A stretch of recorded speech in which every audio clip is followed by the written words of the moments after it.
our next speaker coming up is William Siebler. He describes himself as a bit of a marketing nerd, having been interested in marketing since his mid-teens. After a number of years in the corporate environment at Kodak and Telstra, it was obvious that in order to really work with people to grow their business, it had to be with real business owners, not corporate managers. So in April 2003, he started his own marketing consulting business. His greatest skill is asking the right questions to help get a business crystal clear on what they need to do, and even more importantly, what they don't need to do. And he loves sharing what he does with other businesses, and he's on a mission to help eradicate bad marketing from the world. Yay! He knows that might take a while, however. So welcome, William. Thank you. Great to be here. So we're going to have a bit of a conversation today, and I've got some questions to ask you. So I suppose the first thing is, a lot of people made their track into marketing in different ways. Mm-hmm. So what got you interested in marketing for a start? Okay.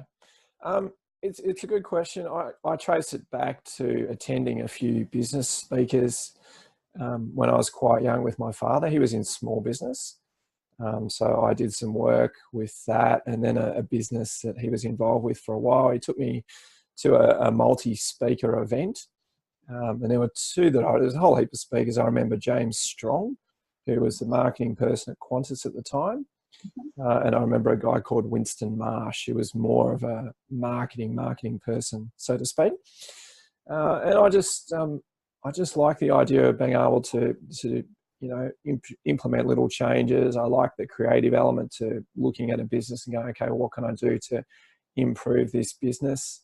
I like the detective process part of it, I suppose, where you're uncovering and saying, okay, well, you want to do that? You really want to do that? Why do you, all that sort of stuff. I love that one-on-one engagement. So I started reading it, learning it, and I just continue to do so to this day, and will continue to do so until I don't have any breath in my body, I think.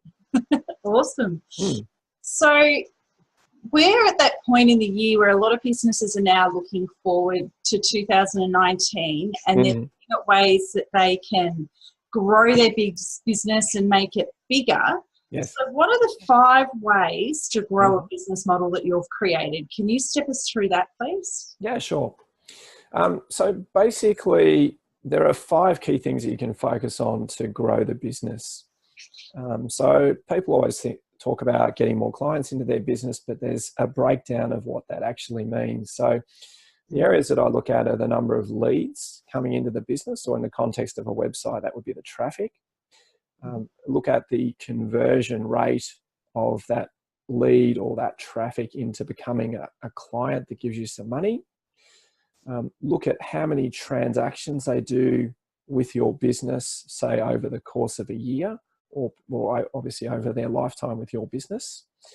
Look at the average dollar sales. So every time they buy from you, on average, how much are they spending?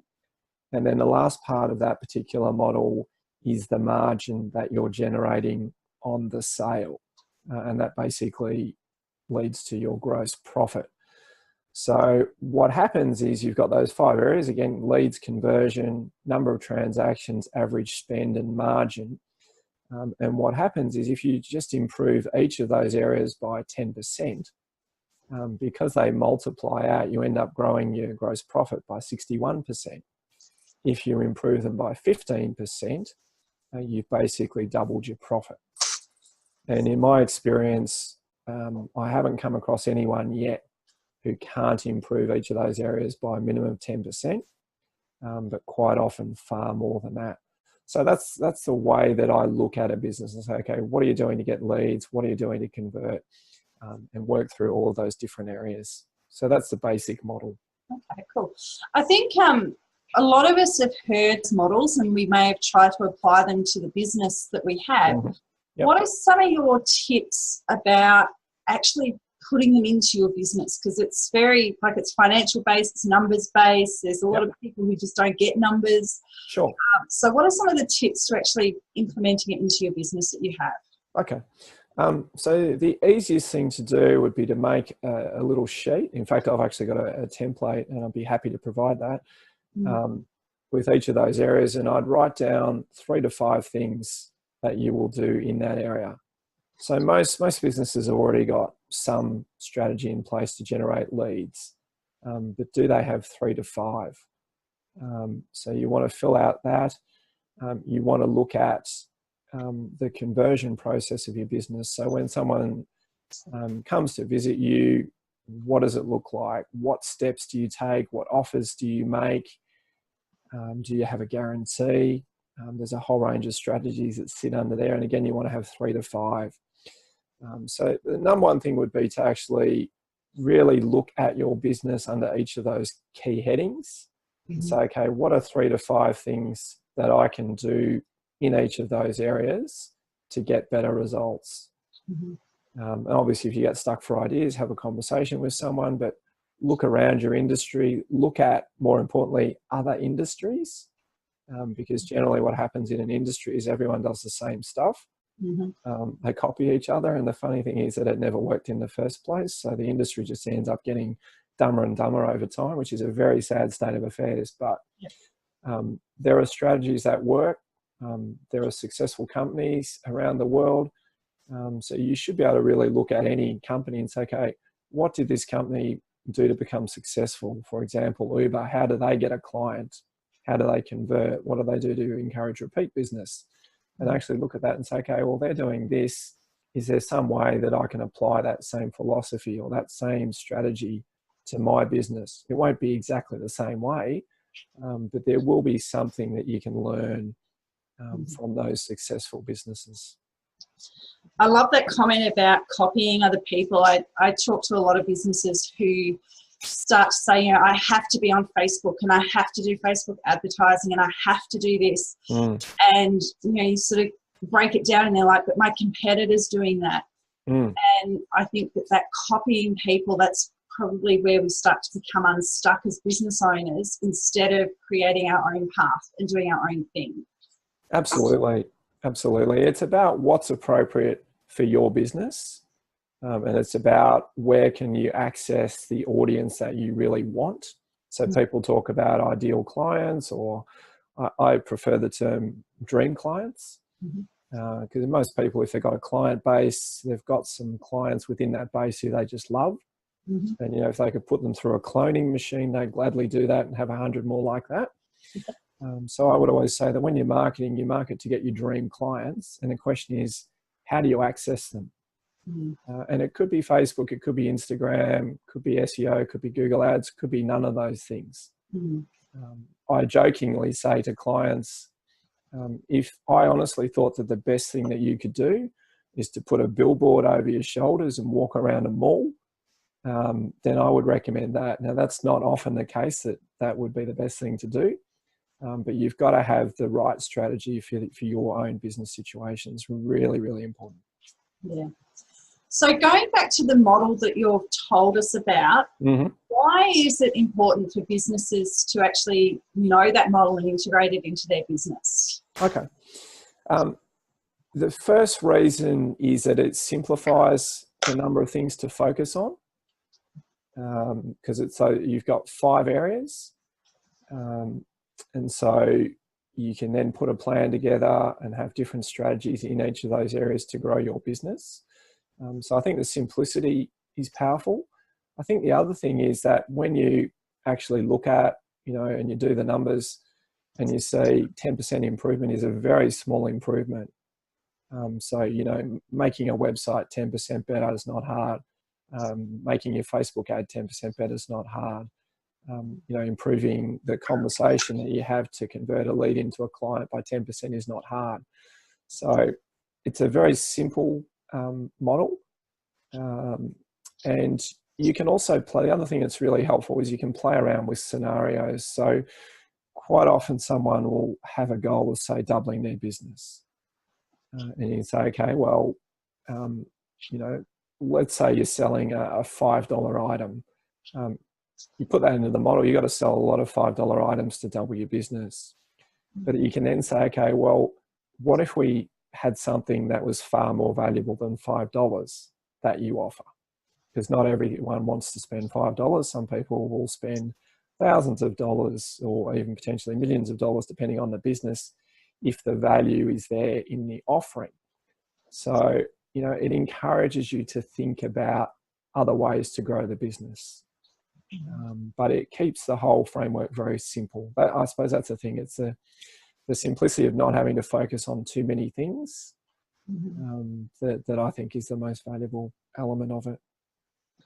I think simplicity is a great word to use, because particularly when it comes to marketing businesses as well. As a business owner, you're trying to look at everything, and you're trying to manage everything, and you're trying to do your thing, your whatever it is that you sell. And then it comes to marketing your business, and that's where a lot of people start drowning, because they, you know, it comes back to that copying the competitors. They believe they have to do everything and be everywhere and Yes. be seen by everything. And, you know, and that simplicity is such a beautiful word to put there, to say, you come back to the basic things. It is, yeah. You always come back to the basics, and you know, one of the most simple things is work on the offer that they're making to get a client. Yeah. People don't put a lot of time into it, and they tend to offer the same things. None of it stands out. But if you get a really powerful offer, you can dominate a market really quickly. Now, it takes some thinking and effort to get to that point. But if you focus on the interests of your client, and you think about what they really want and what they need and what their fears and frustrations are, and you build an offer that helps them to overcome those, you're going to do well. And, you know, the time spent in doing that can mean that you might do the rest of your marketing at a fairly average level. But if you've got a great offer in there, you're still going to get a really good result. Yeah.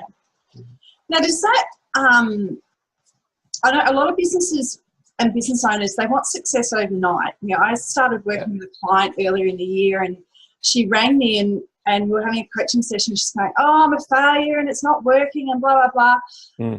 And I said to her, when did you start the business? And she's like, 7 weeks ago. Right. And I'm like, okay, in 7 weeks, this is where you're at, and it's not a failure. And I think it's that people are looking for that overnight success, and the creation of the offer and the finding the best ways to market to your customer doesn't necessarily happen overnight. There's a lot of trial and error. Absolutely. And that's where businesses get frustrated. So how can your system help businesses to continue through that frustration, I suppose? Yeah, okay. So it is important to understand that there's always going to be an element of testing and measuring and adjusting. So anyone who's studied marketing as long as I have, or for any amount of time, they've read books, they've done courses, they understand psychology and all sorts of things like that. That just means that you've got a greater chance of getting the marketing right when you create it. It doesn't guarantee it. Every market is different, and you've got to get the psychology right behind everything that you do. But that's the first thing, is to understand that it is a testing and measuring process. I always say that you want to test small, and at all the social media options and things like Facebook ads in particular, is you can test something for $20, $50, $100 on Facebook. And if it's a disaster, you're not very much out of pocket. Whereas to put an ad on TV or radio or even in a local paper, you're going to pay more than that. And if it doesn't work, you're a lot more out of pocket. So, there is always testing and measuring. And whilst everyone wants the magic pill, and to some extent, and I hate this about marketing, but it's a reality of marketing, the way that you present your offer to the marketplace has to essentially be as a sort of magic pill, because that's ultimately what everyone wants. There isn't generally such a thing as a magic pill, but you've got to present it in that way in order for people to say, yep, I want that. Because sadly, people are time poor, they're lazy, they want stuff now. So, you know, that's a reality of marketing, is that you've got to put your offer into the marketplace in that way without going fully down the snake oil route. But it's essentially got to be, look, I've got the easy button, or I've got the simple solution to the problem that you have. Yeah, absolutely. So what are some of the big marketing challenges that's facing business today? So there's a number. One is just the sheer volume of competition and the ease with which people can access a whole lot of people offering the same thing that you offer. So, for example, if anyone has been on Facebook groups for a while and has ever seen a post about, oh, I need help with my website, or I need a web designer, 10 minutes later, 100 people have posted saying, I'll help you, and, you know, I'll do it for $1,000, and it gets down to, I'll do it for $50, plus I'll give you a back massage. It gets kind of ridiculous. So that the amount of competition and the availability of competition is a huge challenge. But it's also a tremendous opportunity, because, as I said earlier, they tend to do the same things. So if you put the time into doing something different, you will stand out. So it's a challenge and an opportunity. The other challenge is what I'd call shiny object syndrome. So all the new social media sites come and pop up, and everyone goes, oh, you have to be on Facebook, and you have to be on Instagram, you have to post, you know, Gary V, for example, will tell you got to post on Instagram 4,000 times a day or something. No one can do that. He doesn't even do that. He's got, you know, minions that work for him that do it. It's not practical. So you've got to pick strategies, and you don't have to do everything. You're better off doing one media really, really well, and then saying, okay, well, how can I do another media really, really well? Because you will always need more than one plank that your business relies on in terms of getting clients, because things will change. Instagram and Facebook might not exist in 3 years' time. Seems unlikely, but MySpace probably thought that, you know, when they were in their peak. So who knows what's going to happen with those into the future. Yeah, absolutely. So there's a few challenges. I suppose the other one is also with social media sites, this is a really important one, is you need to understand that you don't own your page. It's not actually yours. You have the right and the access to use it. But if Facebook or Instagram decide they don't like you for whatever reason, they get a complaint, they'll just shut it down, and you probably won't get it back. If you're Coca-Cola, you will, but if you're Rachel Allan or William Siebler or Melissa Norfolk or whoever it might be, they don't care. It's of no consequence to them. So you've got to remember that these are great tools, but ultimately you've got to get people into your own customer database.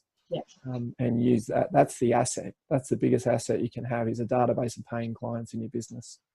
Yeah, absolutely. And I think you've mentioned a lot of really real challenges there for businesses, and you know, putting, you know, I'll talk to businesses and they're like, oh, I don't need a website because I've got a Facebook page. And it's like, you know, Facebook, you know, they changed the algorithms and suddenly people don't have reach and engagement anymore. That's exactly right. And Facebook have every right to do that. You can't stop it. Right. So owning your own digital assets is so important. Absolutely.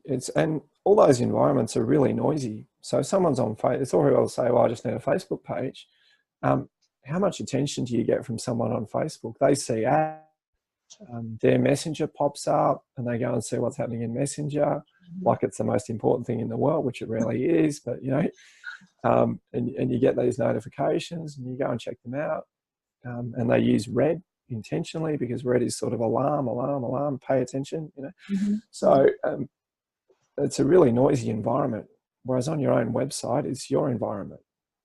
You set the rules. You can, you know, let them know what they should be doing. You can engage with them via chat. There's all sorts of other things that you can do, but you want to get out of the noisy environments, definitely. Yeah, absolutely.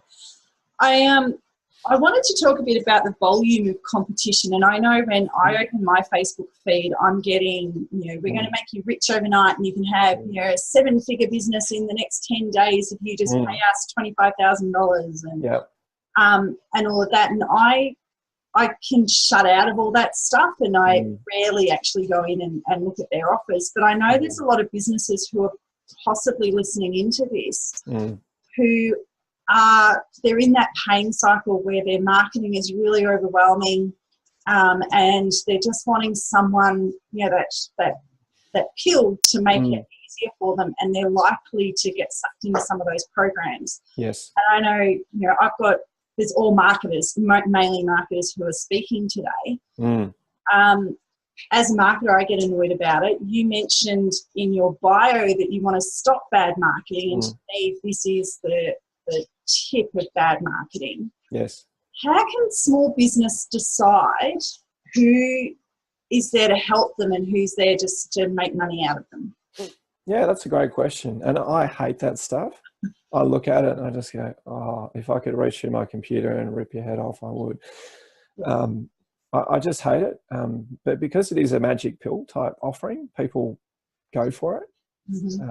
And often they've got some pretty good copy and they hit emotional pain points and all that sort of stuff. So the first tip is to just always try and pause and maybe sleep on a decision. So if you think something's attractive, go, okay, well, yep, look, I really like the look of that, but I want to sleep on it and come back and have another look the next day. So it's not always possible, because when people get, you know, stirred up based around their emotions, you know, the rational brain disappears. So I often say, you know, as emotions go up, rationality goes down, but so does the volume of purchases people make. So do that if you can. The second thing is to be skeptical and to have a look at what they're offering, and have a look at what forms of proof they might have, what forms of guarantee they might have. Look for things of that nature. And then the other thing is also to look at what they're doing in terms of their own marketing, and is there anything that they're doing to help you get some results prior to using their training, what's sometimes called results in advance. So, you know, is it actually helpful? Did you get some benefit from them prior to actually paying them a large sum of money? So look, there are a few tips, but my general thing would be wait. And the other general advice that I would give is don't buy it. Primarily because most of it, you know, you need stuff that is specifically relevant to your business. And the only way you get that is to actually engage with someone one-on-one, have a proper discussion, give some thought, do some critical thinking, all those sort of things. So they're the things that you must do in order to make a good business decision. Yeah, cool. Great question. Yeah. So your model, I know I get into it. We talked earlier about social media. We talked about how you can be on social media and then you know, suddenly face, you know, there's ads popping up that's distracting you, and there's chat messaging bots that are coming up that is distracting you away from what you want to do. How can you apply your model and make social media work for your business? Okay, make social media work. Yep. There's a few things. One is that when you're working, also probably there's a couple of things. The first thing is allocate time for marketing every week. Calendar, same time every week. If possible, do a day. If not possible, do a couple of hours. Make that an unbreakable commitment. So you do that at that time every single week, unless, you know, there's a real family emergency. If you're having a heart attack, you know, you got my permission to call an ambulance and go and see a doctor. But other than that, you don't break the commitment. So that's the first thing.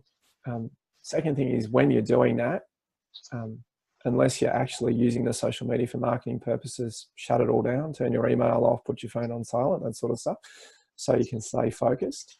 And then decide what you want to get from social media. So if you decide that, say, you're going to use Facebook for lead generation, you think about who it is that you want as a lead, what you might offer them to get their put their hand up as a lead, and how you're going to use that platform. Are you going to use it as an advertising platform? Are you going to participate in groups? What's your strategy that you're going to use? And then I would put time aside to do those specific things. And once you've done the specific things in social media, again, probably try and close it, and then get on with the other stuff that you need to get on with. Because otherwise you'll get on there and you'll read your news feed and you'll get sucked into group discussions and things like that. And a couple of hours have gone and just go, well, what did I just do? Yeah. So, you know, it's a real discipline. And you don't want to spend too much time on there at any one time, because that's when your barriers drop and you just stick. So you want to be, you know, it's a bit like, this is a very general stereotype, but when a guy goes shopping, they tend to know what they want, and they walk into the store and they grab the item and they walk out. So I would advocate a similar approach to social media, where you go on there, you do what it is that you wanted to do that you believe is beneficial for your business, and then you get off. You can use your free time for all the other browsing and stuff that you want to do, but not your business time. It's too valuable. One of the other tips that I tell my clients who get distracted a lot on social media, and particularly Facebook, is choose just 3 or 4 or even 2 or 3 Facebook groups that are of benefit, that have got your people in it, and just focus on those. And I know you're quite strong in one Facebook group that I'm in as well. So is that another strategy that you use as well? Yeah, I would certainly do that. When I share content, I cheat, and if I've got a good post, I'll share it across multiple groups. I know people say you shouldn't do that, but I do that. I'm not going to go and write 15 unique posts every day, or that's all I'll get done. So if I've got a piece of content, I share it across different groups. However, and there's about 10 or 12 groups. However, out of those 10 or 12 groups, there's probably 2, maybe 3 where anything worthwhile happens. So I scan those groups as well and look for questions and other things that I might be able to engage or help with. But the rest of them, I rarely even look at. Yeah. Because again, you know, massive time suck. Yeah, definitely. So how do you, because your model is all about, you know, increasing the financial money in your business. So how do you use Facebook groups particularly to help increase the value in your business, the financial value? In my business? Well, in your business or businesses generally, or so if you're using a Facebook group, you've got to remember that the purpose of groups generally is not to flog stuff. If you do that, you're going to become very unpopular. You'll find your posts will be removed, all that sort of stuff. Everyone has their own rules and etiquette, and you can accidentally breach it. But generally, if you're not trying to sell stuff, you'll be okay. My focus when I use them is to give as much value as I can. So I'm using it to build awareness of me and who I am and the sort of stuff that I do. And then I'm looking to generate conversations out of that. So if someone has a question, if I can answer it quickly in there, I will. But if I need more information in order to answer that question properly, I say, well, look, I need to ask you a few more questions before I can answer that properly for you. Is it okay if we jump on a quick call? And I'll jump on a quick call. And if that goes somewhere, doesn't, that's fine as well. But that's the way that I use them. Yeah, cool. Now you're offering anyone who's listening in a free session to help them understand your model more, to implement it into your business, which is awesome. Yes. And we'll send out a link for people to sign up to that. Is there any questions from anyone who's listening in right now about what we've talked about? It's always good if you ask it, because you won't be the only one with a question. Exactly. Exactly. So, Now, I'm asking everyone today, this is my pop question because it's absolutely bucketing down where I am. Is it raining? Where are you based, William? Hepburn Springs near Dalesford. You're just up the road from me, so there you go. Yeah, it's raining steadily at the moment. We've had some really heavy rain. It's just, well, it's getting heavier as we're talking actually, but yeah it's going to rain for a while. Exactly. Buckle down for a few days. I think so. Excellent. Well, there's no questions coming through for you, so everyone has understood, and hopefully if anyone does want to understand more about what you've talked about today and applying it to their business, they can get in touch with you. Yeah, cool. Fantastic. Thanks so much for sharing this morning and taking time out of your day. Thank you, Rachel. It's been a pleasure. No problem. Thank you.